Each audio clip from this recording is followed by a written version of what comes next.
Malegaon stand परिसरातील new Punjab family restaurant हे आपल्या रुचकर चवीमुळे आणि उत्कृष्ट सेवेमुळे ग्राहकांच्या पसंतीस उतरत आहे.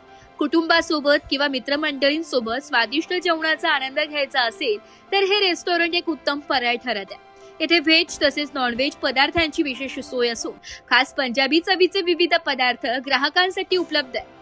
चिकन स्पेशल मेन्यू, तंदुरी प्रकार, कबाब, बिर्याणी, ग्रेव्ही डिशेस तसेच विविध स्टार्टर्स यांचा आस्वाद घेण्यासाठी नागरिक मोठ्या संख्येने येथे भेट देत आहेत. रेस्टॉरंटमध्ये फॅमिलीसाठी स्वतंत्र आणि आरामदायी बैठक व्यवस्था करण्यात आली असून स्वच्छता आणि दर्जेदार सेवा यालाही विशेष प्राधान्य दिले जाते. त्यामुळे वाढदिवस, कौटुंबिक मेळावे किंवा मित्रांसोबतच्या पार्टीसाठी हे ठिकाण योग्य मानले जाते. पत्ता: मालेगाव स्टँड, नाशिक. एकदा भेट द्या, चव अशी की पुन्हा पुन्हा यावंसं वाटेल.